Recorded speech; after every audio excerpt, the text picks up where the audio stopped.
y verdad, profesores y compañeros. El día de hoy, 20 de octubre, nos encontramos en el pueblo de Moche y tenemos el honor de entrevistar al profesor Hermógenes Sachún. Siendo estudiantes de la institución educativa Santo Domingo de Guzmán del sexto grado B de primaria, nos sentimos muy entusiasmados de poder entrevistarlo. Quien les habla es el profesor Antonio Hermógenes Sachún Cedeño, presidente del Eje de Investigación y Divulgación de la etnia mochica. ¿Podría hacer una remembranza sobre el descubridor de la cultura mochica? Al respecto tengo que decirte, hijo, de que no ha habido descubridor, porque la cultura moche ha existido desde hace 15.000 años hasta la actualidad. Ha habido personas que verdaderamente han considerado a nuestra cultura, a nuestra ancestral y milenaria cultura moche, como muerta, y cuando no es así. Entonces la existencia, tanto material como espiritual del hombre moche, siempre ha existido desde hace 15.000 años hasta la actualidad. ¿Cuál fue la metrópoli de la cultura mochica y territorialmente hasta dónde se expandió? Quiero hacerte una observación en ese sentido. No hubo aquí metrópoli porque es una palabra europea traída acá nosotros. Nosotros tenemos nuestra propia palabra, nuestra propia terminología. Entonces, el centro donde nació nuestra cultura moche fue en las tierras de Portachuelo, en las tierras de Chanquín Alto y Lucumuy, que se encuentran prácticamente en las faldas tanto de Cerro Blanco, mal llamado Cerro Aprista, como la actual centro de veneración al dios Sol, como centro de veneración a la diosa Luna, mal llamada Huacas. Y de ese lugar donde nació la cultura moche como etnia, prácticamente se dividió posteriormente en el año 200 antes de Cristo al 800, que fue la época de apogeo de la cultura moche. Se dividió en 4 principalazgos, o sea, territorios, al mando de un principal. El esencial fue el principalazgo de Much, M-U-C, que significa veneración, adoración. Como el tiempo ha transcurrido y se ha modificado la V, ¿no? Y la Che se ha puesto E. Entonces, la palabra moche es prácticamente la derivación de ese principalazgo llamado Much.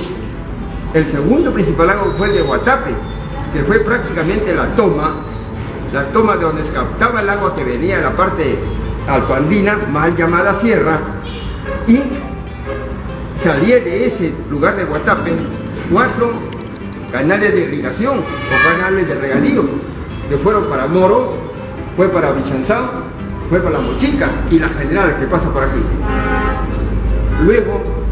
Luego tenemos que en esa época de apogeo, el hombre moche prácticamente, conforme iba creciendo su población, iba aumentando y comienza a existir el principalazgo de Gauchán, el actual Trujillo, el principalazgo de Vichanzao, que abarcaba hasta el Cerro Salaverde, y el principalazgo de Much, que se extendió hacia la parte oeste. Esto permitió de que con el tiempo, a partir de más o menos de 800 después de Cristo, llegó hasta la actual, abarcó los 9 actuales departamentos de la parte norandina y oriental del actual Perú, como son Ancash, La Libertad, Piura, Chiclayo, Omeyeque, Piura, Tumbes, Cajamarca, Amazonas, San Martín y Loreto. Esa fue la extensa región norandina y oriental del Perú, que abarcó la cultura moche, en donde existió prácticamente toda la parte norte, era mochica. La cultura mochica tuvo su organización social. ¿De qué manera tuvo injerencia en su población? La cultura moche, en su época de apogeo especialmente, llega a establecer 3 grandes creaciones del hombre moche, que fue su lenguaje. Segundo, que fue su calendario pesquero agrícola mochica. Y tercero, que fue sus 3 máximas ético-morales. Esto permitió que con estos 3 grandes descubrimientos la cultura moche fue permanentemente viviente. Porque especialmente hoy en la actualidad queremos revalorar, no solamente su idioma, sino especialmente las tres máximas ético-morales. ¿Cuáles son, por ejemplo? El que pegna poen, decir verdad. Segundo, lo que osca, que significa ser honrado, honesto, franco, sincero. Y la tercera era lo que caflo de paz, que significaba ser trabajador, laborioso y acomedido. Pero lo importante de esto era que el hombre, al crear estas tres máximas ético-morales, le deja encargada a su esposa, a su mujer, para que ella le enseñe a sus hijos. La mujer lo cogió y cuando su hijo comenzaba a desgranar el maíz y su hija a desmontar el algodón pardo para hacer sus trenzas, aprovechaba a la madre, la esposa, de comenzar a decirle las tres máximas ético-morales creadas por su esposo y por todo el conjunto de hombres. Pero la mujer, y ahí viene lo importante de que la mujer no repitió lo que le dijo su papá, su esposo. Es que hay pena poen, lo que hay Oscar, lo que hay Caplo de Paz, eso no. La mujer se interesó, se preocupó por hacerlo mucho más fuerte y tener autoridad sobre su hogar. Y le dijo así a su hijo, mientras ellos hacían esa actividad: hijito que yo moro. ¿Qué significaba? Nunca ser ladrón. Segundo, hijito que pañapoé, nunca ser mentiroso. Y tercero, hijito que faxac, nunca ser perezoso o aragán. Eso que enseñó en esa época hizo que la cultura moche sea la más grande que tuvo el territorio actual, norandino y oriental actual Perú. Entonces, vale aquí, y es un compromiso del Santo Domingo de Guzmán, del colegio, a través de ustedes jóvenes, de llevar a cabo la revaloración de nuestra cultura ancestral y milenaria de los moches.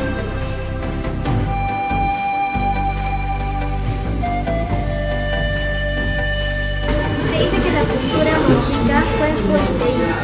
¿Quién fue su heredad principal?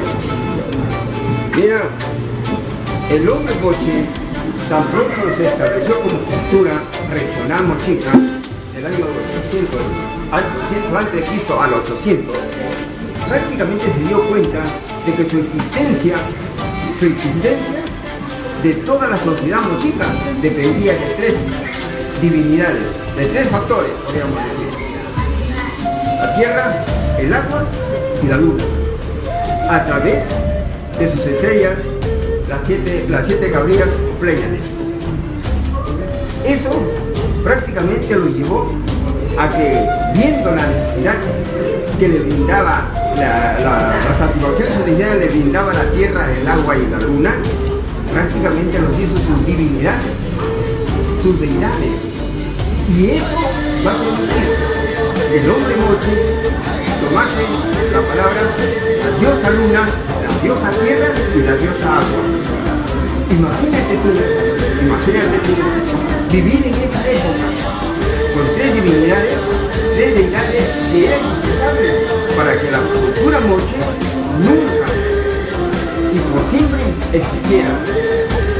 Por eso es que estas tres deidades llevaron a que el hombre moche estableciera su calendario pesquero agrícola mochica, lo cual significó paso fundamental para que España, cuando vino en 1535 acá, empezara a reemplazar las deidades de los mochicas por las deidades religiosas de los cristianos. Por ejemplo, el hombre moche rindió mucho homenaje a la tierra, al agua y a la luna, y comienza él, su año, lo comienza a tener desde el 3 de julio. Esa es la fecha de inicio. Comenzaba la primera gran siembra en todo el territorio mochica. Cuando vino el español, encontró eso que los hombres moches comenzaron ¿a qué? adorar, a rendir homenaje a la tierra, al agua y a la luna. Entonces, ¿qué cosa hizo el español? El español hizo inmediatamente sancionar a aquellos que seguían esa ancestral y milenaria religiosidad. ¿Y cómo lo castigaban? Con el llamado Tribunal de Santa Inquisición que hubo en el actual convento o salón parroquial. Ahí castigaba, sancionaba y mataba al mochica. Entonces, el español logra reemplazar a esa fecha del 3, que era rendición a la divinidad de la tierra, al agua y a la luna, lo reemplazó. ¿Por qué imagen? Por el llamado por Jesucristo. Luego viene julio, agosto, septiembre, 3 meses que la planta desarrollaba y se encontraba en el mes de octubre como en este mes y llevaba a cabo la primera gran cosecha mochica. ¿Cuándo era su día central? El día 22 de octubre. O sea que pasado mañana estamos prácticamente el día central. ¿Y qué sigue el día central? La Inicú, la doncella, en este caso puede ser tú, una mujer muy inteligente y muy hermosa, era la que prendía una ritualidad a la madre tierra, a la madre agua y a la madre luna. El español no le agradó y lo reemplaza.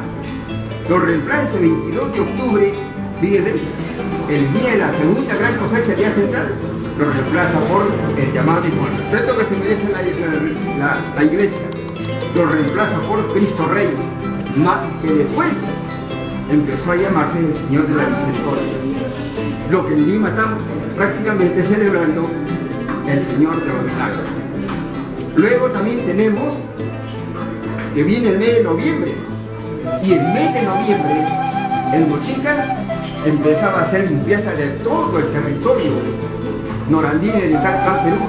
Empezaba a limpiar los canales de regadío, empezaba a limpiar los terrenos donde iba a sembrar, y además comenzaba a seleccionar las semillas que iba a utilizar en la segunda gran siembra. Y empieza el mes de diciembre, esperando el agua que viene, el agua nueva que viene de la parte argentina, mal llamado sierra, y todo estaba limpio y listo para comenzar a sembrar. Y comienza en diciembre, enero, febrero, marzo y abril, 5 meses comienza a sembrar. Y viene el mes de mayo. Pero antes de eso, en el mes de diciembre, que comienza la segunda gran siembra, ¿cuándo comienza? En diciembre. El día central del rendimiento que hacía la Inicú a la diosa luna, a la madre tierra y a la madre agua, la Inicú comenzaba a pedirle por favor que les permita hacer una buena siembra para tener una buena cosecha. El 13 de diciembre, el español lo pone a esa fecha. ¿Y quién provoca? La muerte, el martirologio que sufrió Santa Lucía de Siracusa, que por ser de Mochi le comienza a llamar Santa Lucía de Mochi. ¿Quién fue? ¿Quién fue el señor? El doctor Gregorio González de Cuenca, que era prácticamente el hijo del cacique de Santiago de Campo. Fue el señor Cajahuamán. Entonces empezamos diciembre, enero, febrero, marzo y abril, 5 meses de que la planta germinaba, se desarrollaba y venía la segunda gran cosecha, todo el mes de mayo. El día central, donde la Inicú le reentregaba lo mejor producido, la madre luna, la madre tierra y la madre agua, era el 15. El 15 de mayo, el español cogió esa fecha y ¿qué colocó? Colocó el nacimiento de San Isidro Labrador. Entonces, todo el calendario pesquero agrícola mochica sirvió de base y fundamento para el actual calendario religioso de la iglesia. ¿Qué restos arqueológicos de la cultura mochica forman parte actualmente del patrimonio nacional? Los restos arqueológicos que forman parte de toda la cultura mochica, el sol, la casa de nación al sol y la casa de nación a la luz, Imagínate, tienes una casa. El camino mal llamado camino real, nosotros nunca hemos tenido realeza. El camino troncal era prácticamente lo que llevaba al centro de nación del sol y al centro de nación de la luna. La entrada, como siempre se acostumbraba aquí en Moche, por tradición, era el hombre. El sexo masculino se encontraba en todo el ingreso de su casa. Quien quería entrar debía pedir permiso al sol para poder entrar a ver a la luna que se encontraba en la parte final, es decir, en la cocina, cerca al mal llamado Cerro Agua.